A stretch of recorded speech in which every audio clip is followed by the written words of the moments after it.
वहीं बलूचिस्तान से पीओके यानी पाक ऑक्यूपाइड कश्मीर तक पाकिस्तान का भारी विरोध चल रहा है, तो भारत ने भी पाकिस्तान का बुलडोजर वाला इलाज कर दिया है। इधर दिल्ली में पाकिस्तानी हाई कमीशन के बाहर बुलडोजर कार्रवाई हो गई और बाहरी सुरक्षा घेरा और बैरिकेडिंग बुलडोजर एक्शन से हटा दिए गए। तस्वीर देखिए।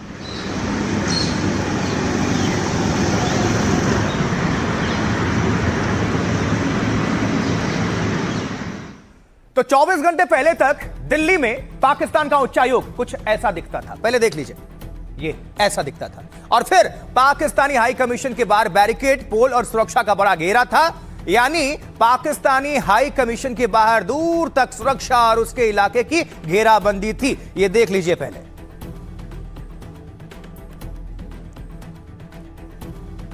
लेकिन पाकिस्तान की एक हरकत पर भारत ने करारा जवाब दे दिया, उसे बहुत बड़ा मैसेज, संदेश, और रातों रात बुलडोजर कार्रवाई कर दी गई है। और अधिकारी कह रहे हैं कि हाई कमीशन के बाहर अवैध निर्माण था, इसलिए कार्रवाई की गई। लेकिन खबर है कि 2 दिन पहले पाकिस्तान ने इस्लामाबाद में भारतीय दूतावास में नापाक हरकत की और इसकी जवाब भारत ने पाकिस्तान को दिल्ली में तुरंत दे दिया।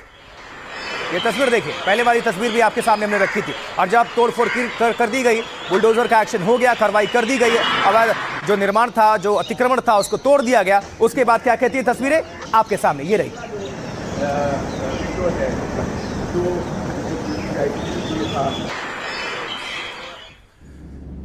तो पाकिस्तानी उच्चायोग के पास पासपोर्ट विंडो में जहां भारी बंदोबस्त था, बैरिकेड्स, बाड़ और घेराबंदी थी, वो सब कुछ अब हट चुका है। सिर्फ पासपोर्ट विंडो बची है।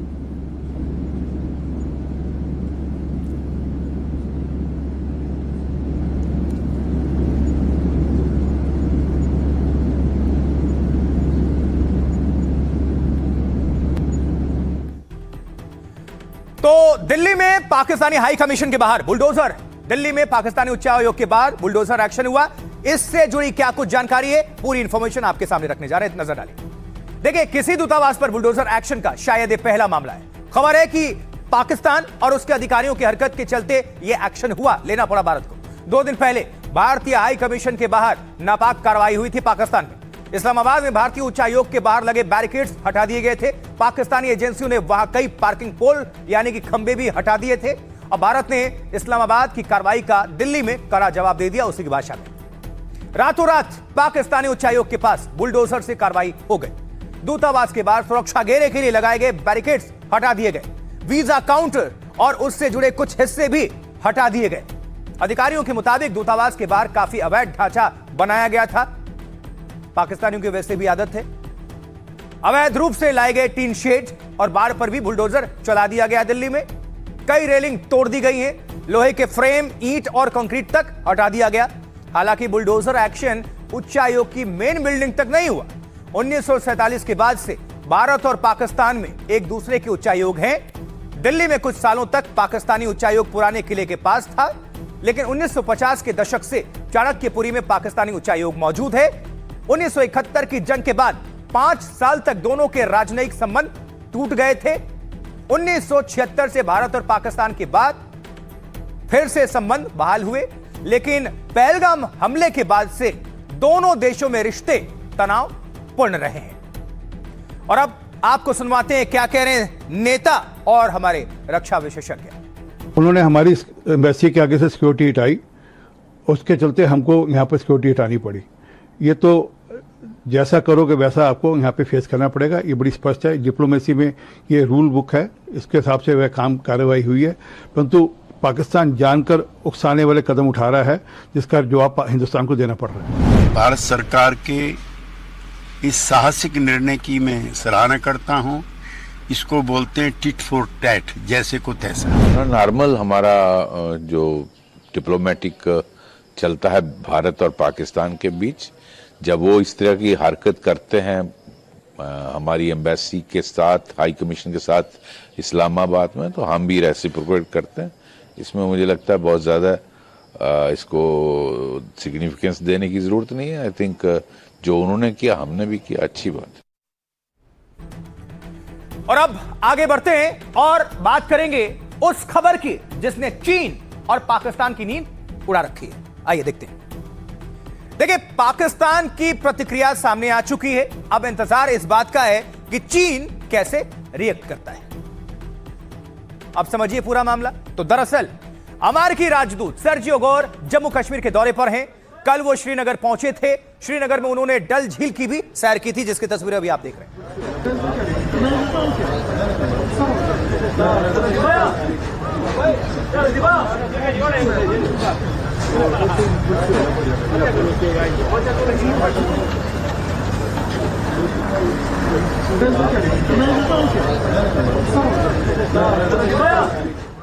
और वहीं सर्जियो गोर ने जम्मू कश्मीर के सीएम उमर अब्दुल्ला से भी मुलाकात की थी। कल उन्होंने कश्मीर को भारत का महत्वपूर्ण हिस्सा बताया था। इसके बाद ही पाकिस्तान में भूचाल आ गया।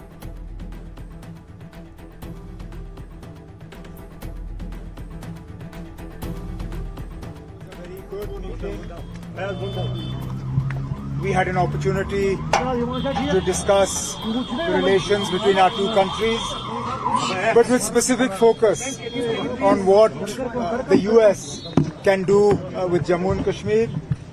There are obviously certain legacy issues that तो सर्जियो गोर आज चीन बॉर्डर के पास भी पहुंचे हैं।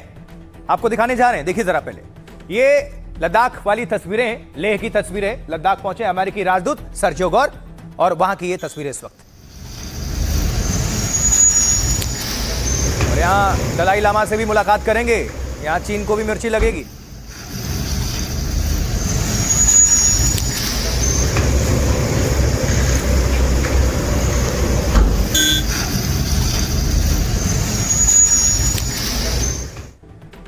तो देखिए सर्जियो गोर के जम्मू कश्मीर दौरे से पाकिस्तान बहुत परेशान है और बहुत बेचैन है और चीन भी काफी हैरान होगा। तो देख लेते हैं क्यों और कैसे क्या चल रहा है। आइए नजर आते सीधा। देखिए अमेरिकी राजदूत सर्जियो गोर जम्मू कश्मीर को भारत का महत्वपूर्ण हिस्सा उन्होंने बताया तो पाकिस्तान बौखला गया और उसने उस टिप्पणी पर कड़ी आपत्ति जता दी।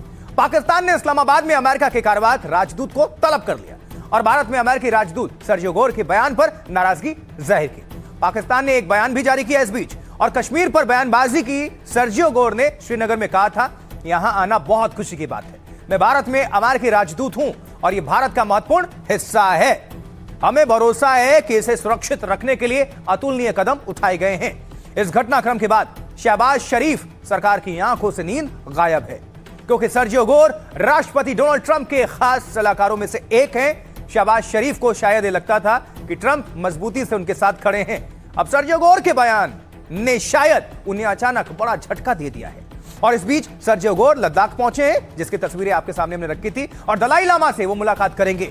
गलवान के बाद किसी अमेरिकी राजदूत की ये यात्रा चीन को सीधा एक कड़ा और बड़ा संदेश भी है।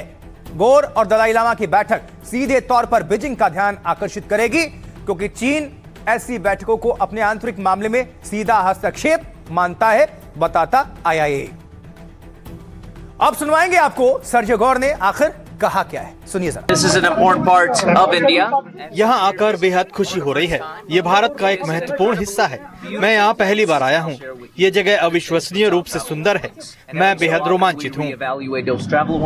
यूएस एम्बेसडर का वहाँ जाना कश्मीर के अंदर और इस तरह की बात कहना एक इंटरनेशनल लेवल और रीजनल लेवल के ऊपर काफी इम्पोर्टेंट है। सब करने के बावजूद आज बड़ा एक चीज क्लियर होता है कि पाकिस्तान को अमेरिका ने एक टूल की तरह फिर से इस्तेमाल किया और आज उनकी जो बोलचाल की भाषा है वो चेंज हो गई। ख्याल में हमें अमेरिका को इतना सीरियसली लेने की जरूरत नहीं। आपने देखा पूरी दुनिया में जहां भी अमेरिका ने इंटरवीन किया है, तबाही मचाई है, वियतनाम से लेके ईरान तक। वो जो कहते हैं वो कोई हमारे मास्टर नहीं है कि वो हमें सर्टिफिकेट दें तभी बात होगी। अमेरिका का राजदूत ने दूध का दूध पानी का पानी कर दिया। जो है उसको कह दिया। किसी को अच्छा लगे किसी को बुरा लगे, वो अमेरिका के राजदूत को तलब करे या अमेरिका का तलवा चाटे, उससे कोई लेना देना। आगे बढ़ते हैं अब और बात करते हैं भारत के राष्ट्रीय गीत वंदे मातरम पर मचे सियासी कोहराम की। तो राष्ट्रीय गीत के दो छंद पर सियासी द्वंद्व चल रहा है इस वक्त। इस सियासी लड़ाई की शुरुआत हुई 15 अगस्त को जब कांग्रेस दफ्तर में कार्यक्रम चल रहा था और बीजेपी ने आरोप लगाया कि कांग्रेस मुख्यालय में स्वतंत्रता दिवस समारोह के दौरान पूरा वंदे मातरम गाए जाने पर सोनिया गांधी ने इसे रोकने की कोशिश की। बीजेपी ने इसका वीडियो भी सोशल मीडिया पर साझा किया और दावा किया कि राहुल गांधी भी पूरे गायन के दौरान परेशान दिखे।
चलिए, ये वीडियो था, आपने देख लिया।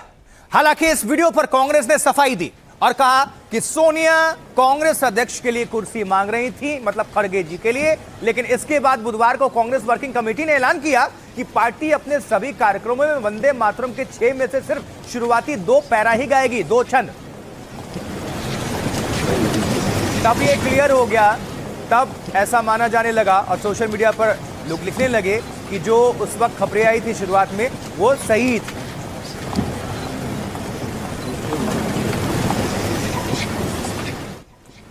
इस बीच केंद्रीय गृह मंत्री अमित शाह ने दक्षिण के मुख्यमंत्रियों के साथ बैठक की है और कांग्रेस के फैसले को अमित शाह ने देश विरोधी करार दिया है।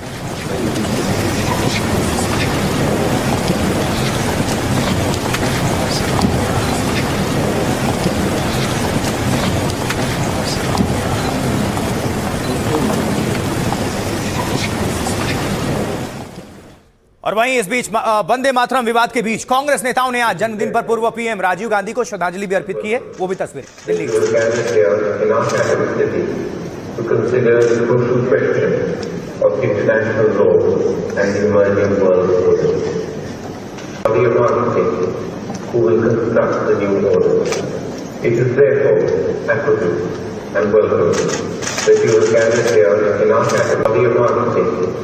who will construct the new order. It is therefore appropriate and welcome that you have gathered here in our capital city to consider. तो आइए जल्दी से जान लेते हैं कि वंदे मातरम पर कैसी सियासी लड़ाई चल रही है, कौन क्या कह रहा है। आइए सुनते हैं और देखते हैं। सबसे पहले गृह मंत्री अमित शाह की अगर बात करें तो कह रहे हैं वंदे मातरम CWC का जो फैसला है वो देश विरोधी है। कांग्रेस ने फैसला लिया है कि वो 2 ही छंद गाएगी। 1937 में इसके 2 टुकड़े करके देश के विभाजन की नींव डाली गई थी। उस फैसले से 2 राष्ट्र सिद्धांत को मजबूती मिली और विभाजन हुआ। जबकि केसी वेणुगोपाल कह रहे हैं, महासचिव कांग्रेस, वो कह रहे हैं वंदे मातरम स्वतंत्रता संग्राम का हिस्सा था, यह हमारे लिए भावनात्मक मुद्दा है। बीजेपी तो स्वतंत्रता संग्राम का हिस्सा थी ही नहीं, इसलिए उनके लिए यह राजनीतिक मुद्दा है। जबकि नितिन नवीन बीजेपी अध्यक्ष कह रहे हैं कांग्रेस अब नई मुस्लिम लीग बन चुकी है। वोट बैंक की राजनीति के लिए उन्होंने राष्ट्रीय गीत का अपमान किया है। पवन खेड़ा कांग्रेस के जो सांसद हैं वो कह रहे हैं स्वतंत्रता आंदोलन के दौरान आरएसएस वाले कहां थे, जब वंदे मातरम पर पाबंदी थी तब ये कहां थे। अब कहते हैं वंदे मातरम गाना है, ये लोग हैं कौन। अब ये देशद्रोही हमें वंदे मातरम के बारे में सिखाएंगे। जबकि शिवराज सिंह चौहान केंद्रीय मंत्री वो कह रहे हैं वंदे मातरम को पूरा नहीं गाना भारत माता का अपमान है। कांग्रेस पार्टी की लीग जैसी मानसिकता नहीं बदली है, वो भारत की संस्कृति, मूल्यों, परंपराओं और जड़ों से कटी हुई है और इसके बजाय सस्ती वोट बैंक की राजनीति में लगी हुई है। जबकि बीके हरिप्रसाद कांग्रेस के नेता वो कह रहे हैं हम वंदे मातरम की केवल 2 ही लाइन गाएंगे, इसके लिए चाहे जेल भेज दें या फांसी पर चढ़ा दें, लेकिन वंदे मातरम पर हमारा रुख नहीं बदलेगा। वहीं दिनेश शर्मा भारतीय जनता पार्टी लीडर वो कह रहे कांग्रेस के नेताओं के भीतर छुपा हुआ जिन्ना बाहर आ चुका है। उनकी मुस्लिम लीग जैसी सोच पूरी तरह उजागर हो चुकी है, केवल हाथ में संविधान रखने से उसका सम्मान नहीं होता है। अब सुनिए सीधा वंदे मातरम पर पक्ष और विपक्ष के नेता कैसे आमने सामने। कांग्रेस का यह निर्णय केवल और केवल इनकी घोर तुष्टीकरण की नीति की पुष्टि करता है। स्वर्गीय बंकिम बाबू के इस अमर कृति का न केवल अपमान किया है, वो लाखों शहीदों का भी अपमान किया है जो वंदे मातरम का नारा लगाते लगाते देश की आजादी के लिए फांसी पर चढ़ गए। देश के नायक कौन है? बीजेपी है इस देश का नायक। इस देश के नायक सरदार पटेल, सी राजगोपालाचारी, गुरुदेव रविन्द्रनाथ टैगोर, महात्मा गांधी, पंडित जवाहरलाल नेहरू, ये सब हैं। देश के दुश्मन गद्दार लोग ये हमें सर्टिफिकेट देंगे? ये हैं असली देश के दुश्मन। हमें इनसे लड़ना आता है, पहले भी लड़े थे, अब भी लड़ेंगे। स्वतंत्र भारत की संसद ने जो निर्णय लिया वो निर्णय संवैधानिक होता है। हम हमेशा कहते थे ये मानसिक गुलाम है, इन्होंने अपनी मानसिक गुलामी और संविधान की खिलाफत, ये दोनों चीजें इससे हमारे सामने प्रस्तापित की। मुझको बड़ी खुशी है कि कांग्रेस ने कल एक सुदृढ़ तरीके से तय किया है कि हम मात्र पहले 2 वर्सेस जो हैं वंदे मातरम का, उसको हम गाएंगे। क्या 2 छंद गाकर वो क्या सिद्ध करना चाहते हैं? सोच केवल एक है कि वोट चाहिए, मुस्लिम तुष्टिकरण करना है और किसी न किसी रूप से उस समय जैसे देश को बांटा, आज धर्म जाति क्षेत्र के नाम पे बांट के ही सही वोट लेना है। मैं तो कहता हूँ ये जो बड़े बड़े उत्साहवर्धक लोग हैं, इनके अध्यक्ष जी, बाकी लोग, टेलीप्रॉम्प्टर तो छोड़िए, कागज पर लिख करके अगर सही उच्चारण के साथ गा देना तो मान जाऊंगा। क्या नौटंकी चल रही है? मुझे लगता है कि ऐसा करके उन्होंने एक बार फिर अपनी मानसिकता का परिचय दिया। और दूसरी तरफ क्योंकि कांग्रेस पार्टी तुष्टीकरण की राजनीति करती है, तो ये देश को बांटने का काम किया, समाज को बांटने का काम किया। वो बांटने की राजनीति की जो मानसिकता है वो भी इन सबसे परिलक्षित होती है। तो पक्ष और विपक्ष, उनकी क्या राय, क्या प्रतिक्रिया, क्या बयानबाजी हुई, आपके सामने हमने रख दिया। आगे बढ़ते हुए इससे जुड़ी हुई कुछ तस्वीर भी आपको पहुंचा देते हैं, क्योंकि अब बारी थी प्रदर्शन की। देखिए, इस बीच कांग्रेस के फैसले पर डोगरा फ्रंट ने जम्मू में विरोध प्रदर्शन कर दिया, जिसकी तस्वीरें आपके सामने। राहुल गांधी जवाब दो, जवाब दो, जवाब दो। राहुल गांधी जवाब दो, जवाब दो, जवाब दो। केजरीवाल जवाब दो, जवाब दो, जवाब दो। केजरीवाल जवाब दो, जवाब दो, जवाब दो। केजरीवाल जवाब दो, जवाब दो, जवाब दो। राहुल गांधी जवाब दो, जवाब दो, जवाब दो। गांधी जवाब दो, जवाब दो, जवाब दो। केजरीवाल जवाब दो, जवाब दो, जवाब दो। इस्तीफा दो। लेकिन सवाल यह है कि ये लड़ाई है क्यों और क्या वंदे मातरम के 2 और 6 छंद का जो द्वंद्व है, वंदे मातरम पर कांग्रेस और बीजेपी आमने सामने क्यों है? आइए समझते हैं। देखिए, कांग्रेस और बीजेपी आमने सामने तो हैं। लड़ाई वंदे मातरम के 6 छंद बनाम 2 छंद को लेकर है। कांग्रेस कहती है कि वो सिर्फ इसके 2 ही छंद को गा सकती है या गाएगी, वही भारतीय जनता पार्टी इसे आधा अधूरा गाने को इसका अपमान बताती है। तो दरअसल इसकी रचना बंकिम चंद्र चट्टोपाध्याय ने 1875 में की। उन्होंने 1982 में इसे अपने उपन्यास आनंद मठ में शामिल किया और मूल रूप से यह गीत संस्कृत और बांग्ला के मिश्रण में लिखा गया है। इसमें कुल 6 छंद हैं, मतलब कुल 6 छंद हैं। पहले 2 छंदों में मातृभूमि की सुंदरता का वर्णन है, बखान है। बाकी के 4 छंदों में देवी देवताओं और धार्मिक प्रतीकों का उल्लेख है। अक्टूबर 1937 में कांग्रेस वर्किंग कमेटी ने वंदे मातरम पर बैठक की। इसमें गांधी, नेहरू, वल्लभ भाई पटेल जैसे दिग्गज नेता उस वक्त मौजूद थे। इस बैठक में वंदे मातरम के सार्वजनिक गायन पर बड़ा फैसला हुआ। यह फैसला लिया गया कि इसके सिर्फ पहले 2 छंद ही गाए जाएंगे। बाकी छंदों में धार्मिक चित्रण था जिससे मुसलमान आहत हो सकते थे। 1950 में जब वंदे मातरम को भारत का राष्ट्रीय गीत घोषित किया गया, तब सिर्फ पहले 2 छंदों को ही आधिकारिक रूप से मान्यता दी गई। इस साल सरकार ने 6 छंदों वाले वंदे मातरम का प्रोटोकॉल लागू किया है। हाल में वंदे मातरम के अपमान को रोकने वाला कानून भी बन चुका है। जन गण मन की तरह इसे भी कानूनी सुरक्षा और सम्मान मिल चुका है। लेकिन कांग्रेस कह रही है कि हम तो 2 छंदों वाली परंपरा ही मानेंगे, हम 2 ही छंद गाएंगे। तो अब सुनिए क्या कह रहे हैं सियासी माननीय यानी दिग्गज नेता लोग। आप कहते नहीं 1937 की हम बात करते हैं। 1937 में तो आपने जिन्ना को खुश करने के लिए वंदे मातरम के टुकड़े टुकड़े किए थे, तो आपको एक मौका मिला था जिसको आप करेक्ट कर देते। अभी संसद ने जो है वो वंदे मातरम को संपूर्णता के साथ स्वीकार किया, आप उसे सम्मान देते। यही लोग तो देश को आजादी दिलाए थे, यही लोग संविधान बनाए थे, ऐसी बात करते हैं। उनके कहने से तो कांग्रेस पार्टी का कोई सर्टिफिकेट मिलेगा नहीं। कांग्रेस पार्टी बोलती नहीं, देश से बड़ा कांग्रेस और कांग्रेस से बड़ी राहुल गांधी, सोनिया गांधी और प्रियंका गांधी। नहीं, देश बाबा साहब अम्बेडकर के संविधान से चलेगा, आपके प्रस्ताव से नहीं चलेगा। जो 6 छंद है वंदे मातरम के, वो अमित शाह और मोदी जी ने गाकर दिखाए तो अच्छा रहेगा, सामने आकर, पब्लिक के सामने आकर, without teleprompter. Bharatiya Janata party Gurudev Rabindranath Tagore से बड़ी नहीं है, ऊपर नहीं है। वंदे मातरम को पूरा ना गाना,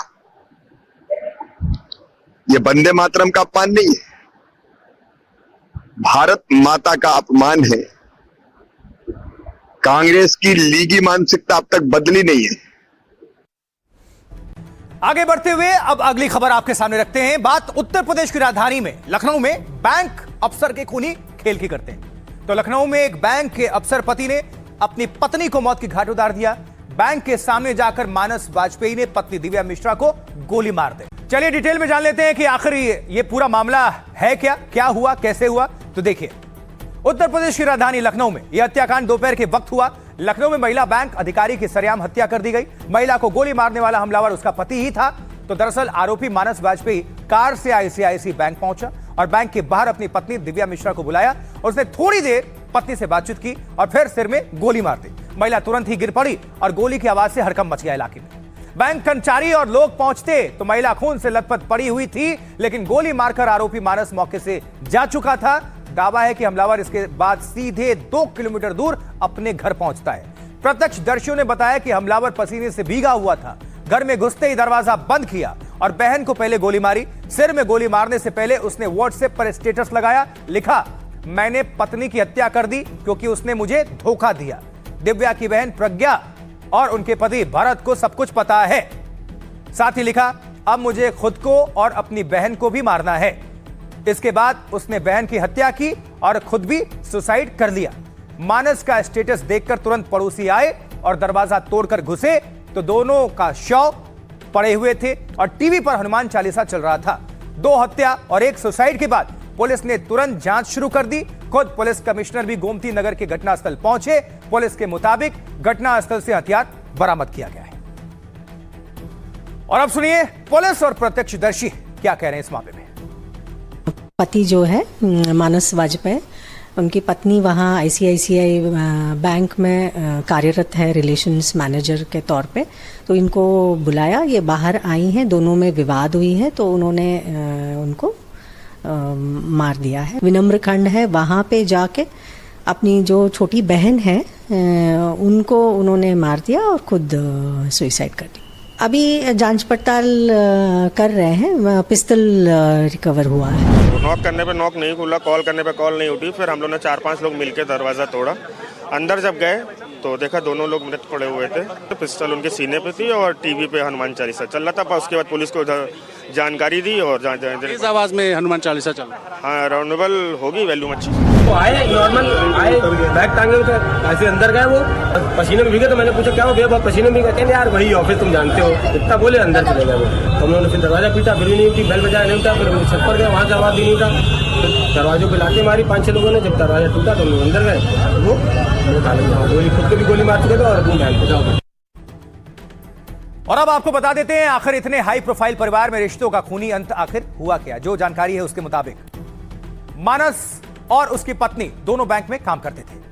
33 साल की दिव्या मिश्रा आईसीआईसी बैंक में असिस्टेंट मैनेजर के पद पर थी। वो वहां रिलेशनशिप मैनेजर के तौर पर कार्यरत थी। दिव्या की शादी 12 साल पहले हुई थी, उनका बच्चा नहीं था। दिव्या मिश्रा और मानस वाजपेयी के रिश्ते में कोई अनबन थी, तभी तो साल भर पहले दिव्या ने तलाक के लिए कोर्ट में अपील भी की थी। इसके बाद से वो लखनऊ के ही आलमबाग में रहा करती थी। दिव्या मिश्रा लखनऊ की यूट्यूबर प्रज्ञा मिश्रा की बहन थी। वहीं Manas Vajpayee State Bank of India में काम करते थे। वो एसबीआई के इंजीनियरिंग कॉलेज ब्रांच में फील्ड ऑफिसर था। 38 साल के मानस वाजपेयी के माता पिता की मौत हो चुकी है। मानस हुसडिया चौराहे के पास किराए के मकान में रहता था। उसके साथ 28 साल की बहन तुलिका उर्फ शिवा भी रहती थी। पड़ोसियों के मुताबिक शिवा के मानसिक तौर पर स्थिति सही नहीं थी, वो बीमार चल रही थी। ये सब कुछ जो पड़ोसियों ने बताया है। और इस बीच पुलिस कमिश्नर क्या कह रहे हैं और मृतक दिव्या के भाई ने क्या खुलासा किया, सुनते हैं। जो रिलेशनशिप मैनेजर आईसीआईसी बैंक में थी मृतका, उसके द्वारा विवाह विच्छेद करने के लिए भी पारिवारिक न्यायालय में वाद दायर किया गया था। अपनी पत्नी से जो भी शिकायतें थी, जो भी विवाद उनका चल रहा था, नवंबर 2025 से उनका यहाँ पर आना नहीं हुआ, वाद विवाद बढ़ता जा रहा था। तो इसी क्रम में और अपनी बहन का जो डिप्रेशन के बारे में परिवारजन वालों द्वारा बताया गया है, उसी क्रम में ये घटना घटित होना प्रथम दृष्टया सामने आया। उनकी करीब 7-8-10 साल पहले शादी हुई थी और करीब 5-6 साल से हमारी सिस्टर दिव्या अपने घर पे रह रही थी, अलग होकर रह रही थी। करीब 10 महीने पुरानी 10 या 11 महीने पहले कोर्ट में तलाक के लिए अप्लाई हो चुका है। तो अलग ही थी और पहले इन्हीं सब वजहों से वो घर से अलग हुई थी। कभी मारपीट हुई थी इसको लेकर? शायद मारपीट भी हो चुकी। उत्तर प्रदेश की राजधानी लखनऊ से ये खबर और उसकी पूरी डिटेल्स आपके सामने हमने रखी। आगे बढ़ते हुए अब अगली खबर की बात कर लेते हैं और अब आपको लिए चलते कहां? झारखंड। क्यों? आइए देखते हैं। देखिए, झारखंड में जश्न और टेंशन का सिलसिला थम नहीं रहा है। परीक्षाओं में धांधली और पेपर लीक के खिलाफ आंदोलन के बाद जब परीक्षाएं रद्द होने का फैसला हुआ तो सड़कों पर उतरकर जोरदार जश्न मनाया गया और एक दूसरे को जीत की बधाई भी दी गई थी और मिठाई भी खिलाई गई थी। लेकिन हाथों में तिरंगा और जीत के नारे लगाते हुए छात्रों ने एक दूसरे को मिठाई खिलाई और इसे अपनी ऐतिहासिक जीत बताया। ये पहले तस्वीर देख लीजिए, फिर इस कड़ी को आगे बढ़ाते हैं।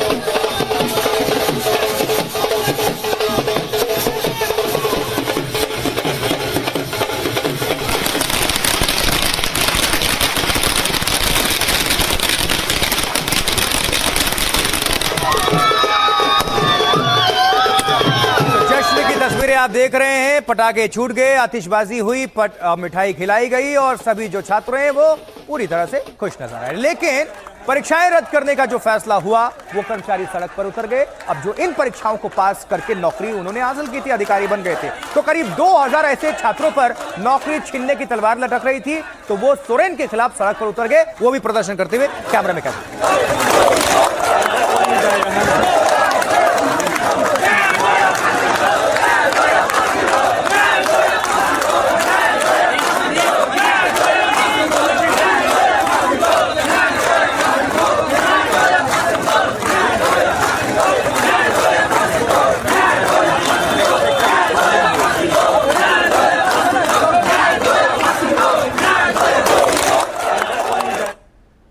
तो प्रदर्शन पर प्रदर्शन झारखंड रांची में कुछ दिन पहले जैसे सोरेन के खिलाफ छात्र प्रदर्शन कर रहे थे, अब एक और तस्वीर आपके सामने रख रहे हैं। अब देखिए जरा, उसी तरह ये जो कर्मचारी प्रदर्शन करने लगे, जो 2000 के आसपास अधिकारी थे, उन्होंने ऐलान कर दिया कि सोरेन सरकार या तो फैसला वापस ले ले या फिर हमें फांसी दे दे। सुनवाएंगे भी। फांसी पे चढ़ा।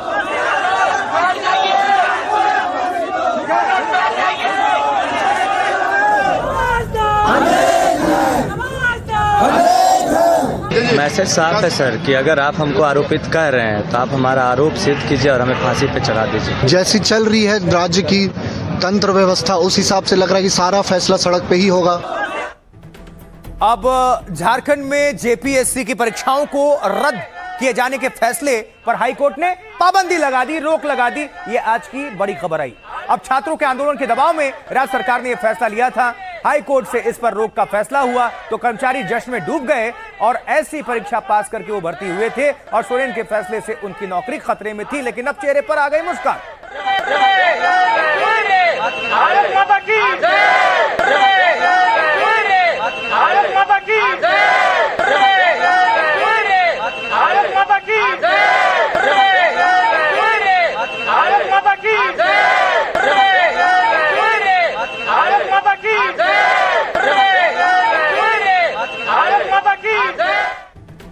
अभी तक जो कुछ भी हुआ है आपके सामने रख देते हैं, इस केस से जुड़ी हुई चीजें और जो कोर्ट का फैसला आया। देखिए, अब चूंकि झारखंड में ये झमेला चल रहा है, बढ़ भी गया है। झारखंड में छात्रों के आंदोलन की आंच अभी थमी नहीं है कि हेमंत सोरेन सरकार को एक और बड़ा झटका लग गया। झारखंड हाईकोर्ट ने जेपीएससी परीक्षा रद्द करने पर रोक लगा दी है और सोरेन सरकार से 15 सितंबर के भीतर जवाब भी मांग लिया, यानी जवाब तलब। कोर्ट ने फूड सेफ्टी अफसरों की भर्ती रद्द करने पर पाबंदी लगा दी। 3 दिन पहले सोरेन सरकार ने 22 भर्ती परीक्षाएं रद्द कर दी थी और राज्य में हुई 23 अन्य परीक्षाओं की जांच के आदेश दिए गए थे राज्य सरकार की तरफ से। तो 25 दिन तक चले छात्र आंदोलन के बाद हेमंत सोरेन सरकार ने यह फैसला लिया, लेकिन सरकार के इस फैसले के खिलाफ वो कर्मचारी प्रदर्शन करने लगे जिन्हें इन भर्ती परीक्षाओं को पास करके हाल ही में नौकरी मिली थी। कह रहे थे बिना जांच और सबूत के सरकार ने हमारी नौकरी क्यों छीन ली। जैसे दीपमाला, सोनम और सौरभ ने सरकार के फैसले को अदालत में चुनौती दी तो सोनम ने कहा झारखंड में नौकरी के लिए मैंने दूसरी नौकरी छोड़ दी थी। अलग अलग विभागों में तैनात करीब 2400 कर्मचारियों की नौकरी खतरे में थी। सोरेन सरकार के फैसले पर अदालत की रोक से उन्हें अंतरिम राहत मिल गई है, लेकिन जो छात्र 25 दिनों तक आंदोलन और प्रदर्शन करते रहे, क्या वो फिर आंदोलन करेंगे और सोरेन सरकार उन्हें क्या समझा पाएगी? ये तमाम सवालात अभी उत्पन्न हुए हैं।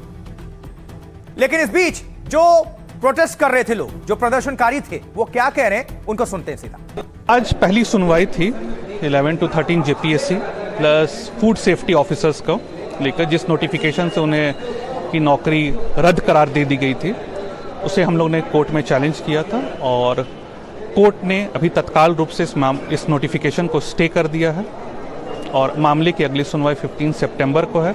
राज्य सरकार को इस पर जवाब दाखिल करने के लिए बोला है। पिटीशन फाइल किया था कल और आज हमारा हियरिंग था और भगवान के दया से और उच्च न्यायालय की बहुत बहुत कृपा है, हम लोग बहुत होपफुल थे और पॉजिटिव रिजल्ट आया है। हाईकोर्ट ने उस पर स्टे लगाया है। अब आगे जांच होगी या जो भी होगी वो सब हम लोग बहुत वेलकम करते हैं उस डिसीजन से बहुत ही खुश है कि फाइनली जितने भी लोग यहाँ पे इतने परेशान थे 2-3 दिनों से, सभी लोगों को आज राहत की सांस मिली है और आगे जो भी न्यायालय का आदेश होगा हम लोग सभी उस डिसीजन से एग्री करेंगे। हम सारे काफी परेशान थे, लेकिन हमें न्यायालय से उम्मीद था कि हमें रिलीफ मिलेगा और न्यायालय ने वैसा ही हमारे फेवर में जजमेंट दिया है, स्टे लगाया है। अभी जो है माननीय मुख्यमंत्री महोदय को बोलना चाहिए या स्टेटमेंट देना चाहिए कि तुम वो डरो मत, कोर्ट से स्टे आया, हम वहाँ पर अब तुम्हारा प्रूफ रखेंगे और तुमको हमको जो हम वचन दिए हैं वचन पर कायम रहेंगे। तो सरकार से एक अपील करना चाहेंगे कि स्पष्ट है कि अगर आप दोनों तरफा खेल खेलना चाहते हैं इसको बंद कर दीजिए। स्पष्ट है, हमें पता है कि आपके आदेश से ही स्टे लगा है। सीआईडी गठन के बाद जो है कि बहुत बड़ा तथ्य सामने आया है, वो तथ्य को कोर्ट में पेश कीजिए। बहुत सारे डिमांड्स मान लिए थे, सिर्फ एक नहीं मानना चाह रहे थे इसी डर से कि ऐसा हो सकता है, लेकिन इतना दबाव और इतना मतलब कुछ लोग राजनीति कर रहे थे इसको लेकर, जिसकी वजह से उस समय विलम्ब हो रहा था डिसीजन लेने में। न्यायालय का जो निर्णय है वो सर्वोपरि है। एक षड्यंत्र के तहत सरकार ने सोची समझी राजनीति के तहत रद्द करने का काम किया और छात्रों को अनशन से उठाने का काम किया। झारखंड की खबर आपके सामने हमने रख दी। अब झारखंड के बाद बात जेनजी वाले झमेले की, तो जेनजी पर एक बार फिर से बवाल बढ़ता हुआ दिख रहा है और इस बार आमने सामने है कौन? योग गुरु और कंगना रनौत, बीजेपी सांसद। तो देखिए, बाबा रामदेव के एक बयान के बाद कंगना रनौत ने इंस्टाग्राम पर स्टोरी लगाकर उन पर तीखी टिप्पणी कर दी है। ये स्टोरी भी है, आप देख पा रहे कंगना रनौत का ये इंस्टाग्राम पोस्ट है, स्टोरी वाली।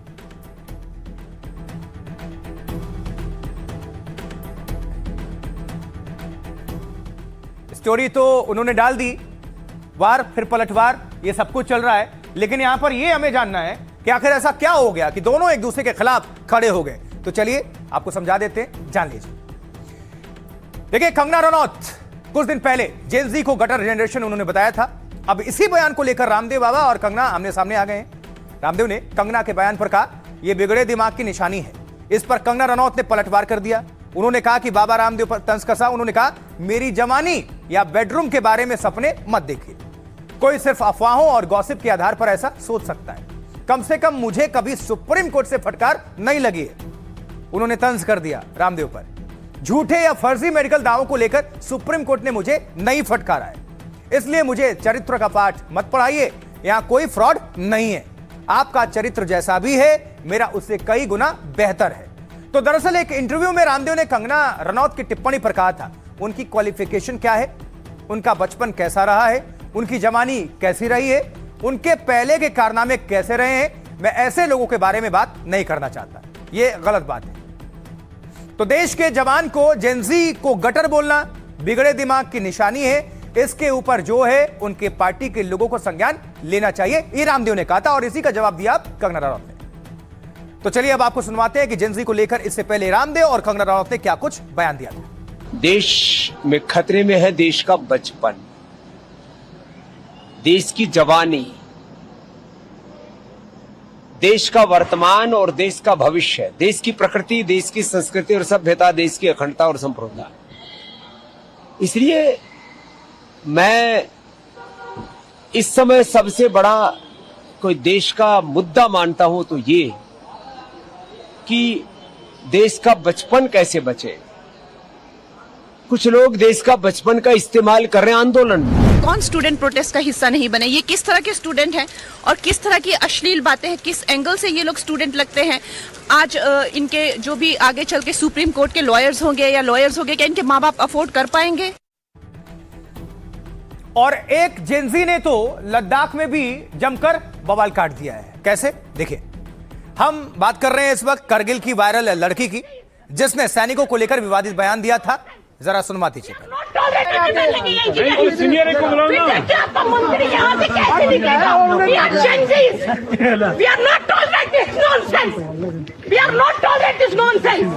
आप तो मुझे बताओ, आप बैठोगे या नहीं बैठोगे?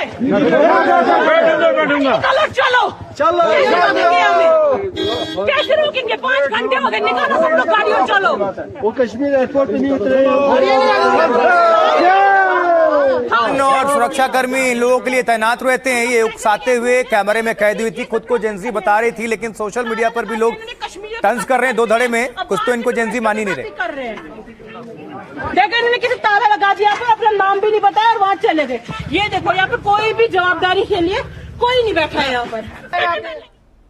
सिर्फ इतना ही नहीं, आगे इस लड़की ने धमकाते हुए कहा कि जेंजी किसी को नहीं छोड़ते, अगर संसद तक बात नहीं पहुंची तो मेरा नाम बदल देना। सुनिए जरा, सुनवाते हैं। यहाँ से कोई नहीं हिलेगा। आपको जो समझना है समझो। मैंने उकसाया, हम किसी को नहीं छोड़ेंगे। हमारे टैक्स से सबको सैलरी जाती है, हम इसीलिए टैक्स भरते हैं। ये लोग हमसे ऊपर हो गए। अब आपका जो भी हुआ था, मैंने उसकी वीडियो बनाई। अगर पार्लियामेंट तक बात नहीं गई ना, मेरा नाम बदल देना। यहाँ से आपने सुना, उकसाते हुए कैमरे में कैद। वहां पर जो पुलिसकर्मी मौजूद थे वो कह भी रहे थे कि उकसाइए मत। चलिए अब आपको ये पूरा विवाद हम समझा देते हैं, तो समझिए। देखिए, लद्दाख के मिनीमार्ग चेक पोस्ट पर यह महिला जो थी, पर्यटक ने हंगामा किया, खुद को जो जेंजी बता रही थी। जवानों से बहस करने के साथ उसने पर्यटकों को भड़काने की पूरी कोशिश की। तो दरअसल जोजिला घुमरी रास्ते से गाड़ियों को जाने नहीं दिया जा रहा था, क्योंकि उसी रास्ते से रक्षा मंत्री राजनाथ सिंह और सेना प्रमुख का मूवमेंट था। खराब मौसम की वजह से उनकी हवाई यात्रा रद्द हो गई थी। ऐसे में उन्हें हेलीकॉप्टर से घुमरी, फिर रोड से करगिल जाना पड़ा। प्रोटोकॉल के तहत सेना ने चेकपोस्ट पर ट्रैफिक रोका था। ट्रैफिक रोके जाने की वजह से लड़की भड़क गई और हंगामा करने लगी। लड़की ने धमकी दिया, धमकी भरे लहजे में कहा, हम जेंजी हैं, ये सब नहीं सहेंगे। अगर संसद तक ये बात नहीं गई तो मेरा नाम बदल देना। सैनिकों के खिलाफ विवादित बयान दिया। हम इसलिए टैक्स भरते हैं, हमारे टैक्स से सबको सैलरी जाती है, ये लोग हमसे ऊपर हो गए हैं। अब वीडियो वायरल होने के बाद कई लोगों ने लड़की की आलोचना की खुलकर। जम्मू कश्मीर के मुख्यमंत्री उमर अब्दुल्ला ने भी व्यवहार की निंदा की। तो दरअसल ये वीडियो करगिल विजय दिवस से एक दिन पहले का है। 25 जुलाई का वीडियो सोशल मीडिया पर अब वायरल हो रहा है। एनडीटीवी से बातचीत करते हुए इस वायरल लड़की ने सेना से अब माफी मांगी है। सुनवाएंगे आपको इस लड़की ने क्या कहा। जेंजी के बाद अब जेंजी अल्फा भी प्रोटेस्ट मूड में है। पहले हम सुनवा देते हैं इस लड़की को, फिर इसी से जोड़कर अगली खबर आपके सामने रखेंगे। सुनिए। ऑफिसर के साथ ऐसे बात कर रहे हैं तो इसलिए लोगों में बहुत गुस्सा है। मैं मानता हूं आपकी बात कि ये 1 महीने पुरानी की वीडियो है और आप बोल रहे हैं कि किसी ने इसको वायरल कर दिया आपको बदनाम करने के लिए। वो सब रहने दीजिए, ये तो आपके शब्द हैं मैडम, आपने ये बोला है। जी हाँ, मैंने ये सब चीजें बोली हैं क्योंकि उस वीडियो में मैं ही हूँ। क्योंकि मैंने फ्रस्ट्रेशन में जो भी बोला वो बिल्कुल सही नहीं था, वो बहुत ज्यादा गलत था। क्योंकि मैंने भी वीडियो बनाई है, आपको वीडियो में दिख रहा होगा, मेरा भी फोन ओपन है। बट जब वो चीजें सारी खत्म हो गई तो तब मैंने सोचा कि मैं वीडियो नहीं डालूंगी, क्योंकि गलती हमारी है। अगर वीआईपी मूवमेंट था, हमें नहीं पता था, फ्रस्ट्रेशन में आके उल्टा सीधा बोल दिया। मैंने उन सर से वहां सॉरी भी बोला था, जिसका वीडियो किसी ने उठाया नहीं है। वहां की पुलिस को भी सॉरी बोला था। अब मैं दोबारा आपके माध्यम से सारी देश की जनता को और अपने इंडियन आर्मी को, J&K की पुलिस को, लद्दाख की पुलिस को और स्पेशली उमर अब्दुल्ला सर को उन्होंने ट्वीट करा था। मैं सबको हाथ जोड़ के माफी मांगती हूँ। मैं बहुत शर्मिंदा हूँ कि मेरी वजह से इतने लोगों को ठेस पहुंची, जबकि मेरा कोई ऐसा मोटिव नहीं था कि मेरी वजह से देश की जनता या किसी को भी कोई ठेस पहुंचे। देखिए, पहले तो वायरल होने की कोशिश होती है, अमूमन आजकल ये देखा जाता है, लेकिन जैसे आपकी आलोचना शुरू होती है, फिर बात घर तक, माता पिता तक पहुंचती है, तो फिर आप माफी मांगने का एक ट्रेंड हो चला है। हालांकि गलती का एहसास हो जाए, इससे बेहतर कुछ नहीं होता है। आगे बढ़ते हैं। लेकिन जब हम बात कर ही रहे हैं जेनजी की और इस वायरल लड़की की, इसने माफी तो मांग लिया, सुन लिया। अब जेनजी के बाद जेन अल्फा भी प्रोटेस्ट मूड में है। कैसे? आइए आपको जरा दिखा देते हैं और कुछ बता देते हैं, क्योंकि प्रोटेस्ट मूड में इसलिए कि यूपी में जगह जगह छात्र सड़कों पर उतर आए हैं। लखनऊ में तो छात्रों ने रोड ब्लॉक कर दिया है और उन्होंने स्कूल में शिक्षकों की कमी को लेकर प्रदर्शन किया। पहले सुनवा देते हैं, देखिए जरा।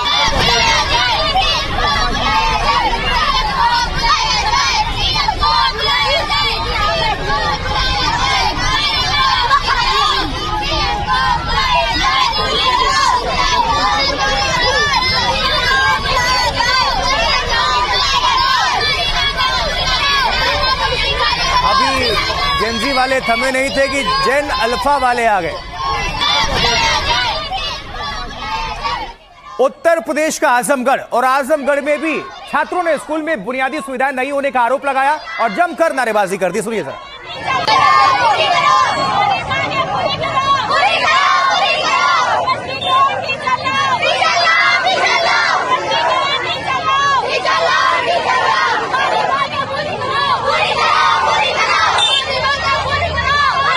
तो जेन अल्फा वाले कह रहे हैं हमारी मांगे पूरी करो और बुनियादी जो सुविधाएं हैं उनको मुहैया कराओ। और इसी बीच एक और आपको वीडियो दिखाते हैं। ये कहां का है? देखिए, उत्तर प्रदेश का महोबा, और वहां का ये वीडियो वायरल है जिसमें पुलिस वाले प्रदर्शनकारी छात्रों के साथ बदसलूकी करते हुए नजर आए।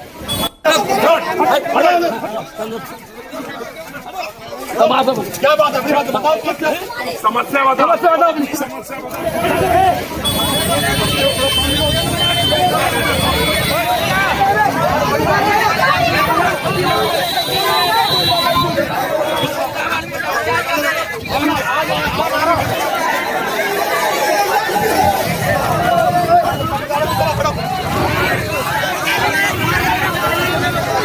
ये छात्र हैं, पुलिस कर्मी अपनी ड्यूटी निभा रहे हैं, ठीक है, उनको हटाने की जिम्मेदारी मिली होगी, लेकिन ये छोटे छोटे बच्चे हैं, अभी जेन अल्फा हैं, इनसे भी बड़े ही सावधानी से ही निपटना चाहिए और प्यार से और संवेदनशील होकर निभाएं। महोबा उत्तर प्रदेश, वहां की तस्वीर। लेकिन पुलिस के रवैये के बाद आज तस्वीर थोड़ी बिल्कुल पलट गई। कलेक्टर ने छात्रों की बात सुनने के लिए चौपाल लगा दी। ये देखिए, ये एक अच्छी पहल। मेरा पहला जो मुझे दुख हुआ वो ये है कि अगर कोई समस्या थी तो आप लोगों में से 2 बच्चे अपने टीचर के साथ आकर, हम रोज 2 घंटे ऑफिस में सुबह बैठते हैं। आगे आगे हाँ, किसको वालों से कहिए कि आप तो उत्तर प्रदेश के अलग अलग हिस्सों में आखिर जेन अल्फा किन मांगों को लेकर प्रोटेस्ट कर रहे हैं, जान लीजिए जरा। सबसे जो पहली तस्वीर है लखनऊ के जयप्रकाश नारायण सर्वोदय विद्यालय की है। यहां छात्रों का आरोप क्या है? तो यहां छात्रों का आरोप है कि स्कूल में शिक्षकों की भारी कमी है।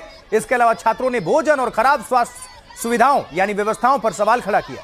विरोध दर्ज कराने के लिए जेन अल्फा सड़कों पर उतर गया। उन्नाव में तो जेन अल्फा ने रोड ही जाम कर दिया। छात्रों का आरोप था कि उन्हें गंदा खाना परोसा जाता है, सरकार भेजती है लेकिन वो कहां जाता है, उनको गंदा खाना दिया जाता है। ये क्या भ्रष्टाचार है?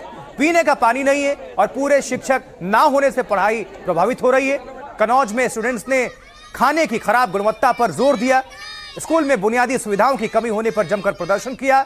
बाद में स्थिति संभालने के लिए डीएम और प्रशासनिक अधिकारियों को मौके पर पहुंचना पड़ा। इधर मुरादाबाद में भी छात्रों ने स्कूल की जर्जर हालत को लेकर प्रोटेस्ट किया। साथ ही शिक्षकों की कमी को लेकर भी सरकार से सवाल पूछे, सवाल उठाए और कलेक्ट्रेट से लेकर प्रशासनिक अधिकारियों तक अपनी उन्होंने मांग पहुंचाई, मांग रखी। अब जेनजी को देश ने और दुनिया ने सुना, तो ये जेन अल्फा क्या कह रहे हैं उनको भी सुनवाते हैं, सुनिए जरा। हमारे कहते हैं कि कबूतरी बना के उड़ा देंगे, बिल्कुल नहीं पढ़ाते। गणित के शिक्षक हैं, पढ़ाते बिल्कुल नहीं है। विज्ञान के शिक्षक थे, पढ़ाते नहीं है।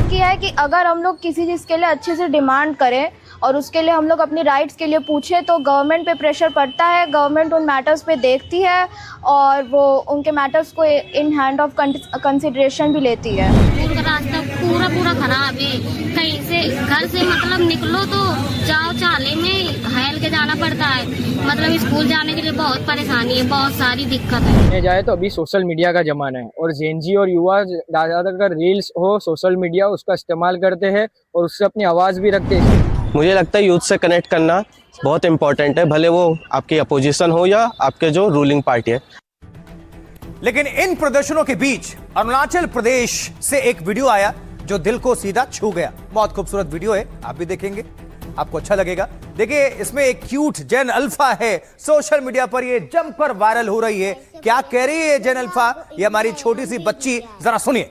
आप लोग से मत, हेलो गाइस, हमको एक आदमी ना हमको ऐसे बोले, आप चाइनीज सीखे ऐसे बोले, मेरा वो इंडिया है, हम भी इंडिया है। आप लोग से मत बोलो, हम लोग इंडिया है। आप हम लोग को चाइनीज बोलने से हम बहुत गुस्से होते हैं, बहुत दुखी होते हैं। प्लीज हमको इससे मत बोलो, हम बहुत दुखी होगा। तो हमको इंडिया बोलो, इंडिया, हमको चाइनीज मत बोलो, हम बहुत दुखी लगते चाइनीज बोलने से। हमको इंडिया बोलो, हमको इंडियन बोलो, हमको चाइनीज मत बोलो, हम इंडिया है, हम इंडियन है, हमको दुख पहुंचता है, ये लड़की कह रही है। कितना बड़ा एक संदेश है इसमें। हालांकि इसी बीच आज एक और एक दिलचस्प वीडियो देखने को मिला, जब सीजेपी कॉकरोच जनता पार्टी के संस्थापक महाराष्ट्र के एक स्कूल में पहुंचे। उन्होंने बच्चों से पूछा बैग कहां है, तो बच्चों ने बोला बैग उनके स्कूल में। अभिजीत का आरोप है कि बच्चे दूसरे स्कूल के थे, उन्हें जानबूझकर इस स्कूल में बिठा दिया गया। सुनते बैग कहां पर बाकी लोगों की? हाँ, ये तो स्कूल तो है ना तुम्हारे स्कूल में, ये तुम्हारा स्कूल नहीं है।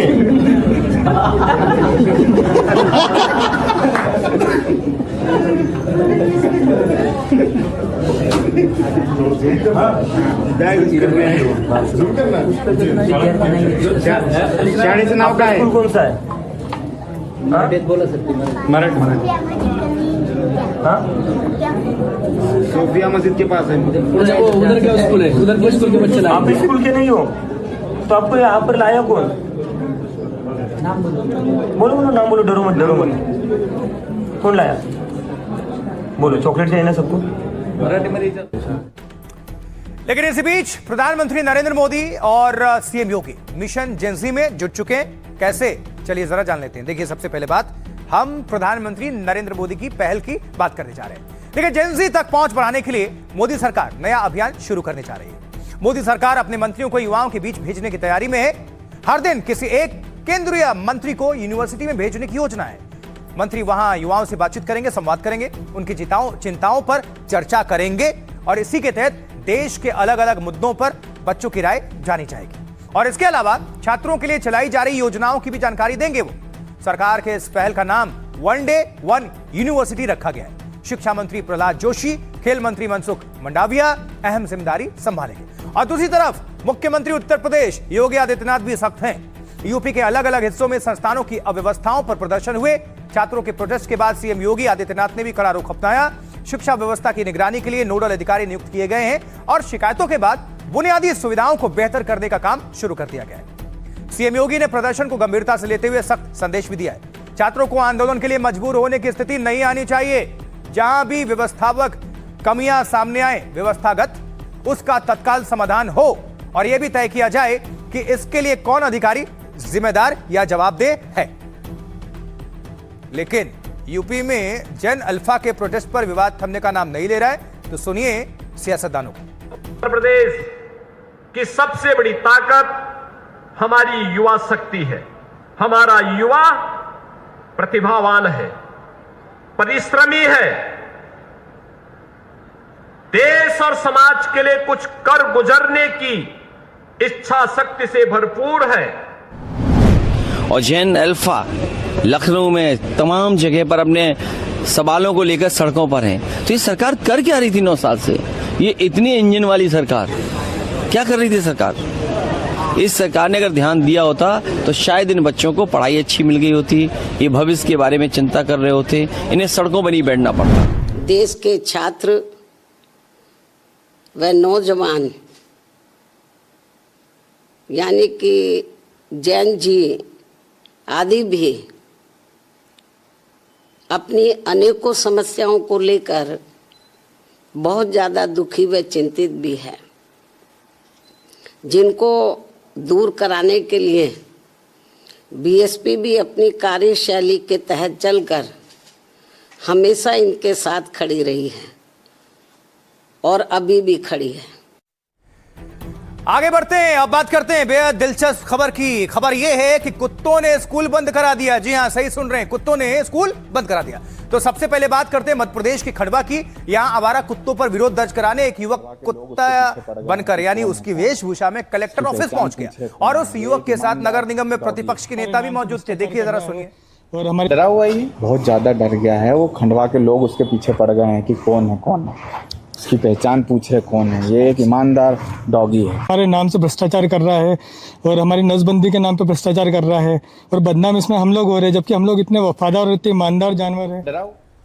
तो मध्य प्रदेश खंडवा का वीडियो वायरल हुआ तो एक बार फिर आवारा कुत्तों पर बहस शुरू हो गई, छिड़ गई। इस बीच उत्तराखंड के चमोली से एक हैरान कर देने वाली खबर आई। यहाँ कुत्तों का आतंक ऐसा कि कई स्कूलों को 4 दिनों के लिए बंद कर दिया गया कुत्तों की वजह से।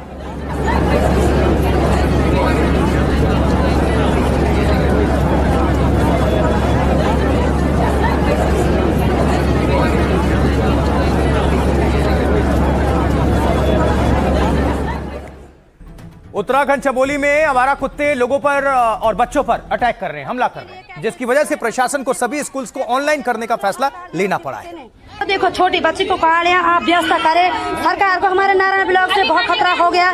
बच्चों के लिए कैसे स्कूल जाए, बच्चों को देखो कैसा हो गया। तो पूरा हाथ काट दिया उसके कुत्ते ने। इन कुत्तों को मार दो जल्दी से जल्दी। इधर उत्तर प्रदेश के बागपत में कुत्ते के काटने से एक युवक की मौत हो गई और कुत्ते ने 1 महीने पहले काट दिया था इस युवक को, लेकिन उस युवक ने रेबीज का इंजेक्शन नहीं लिया, परिणाम मौत।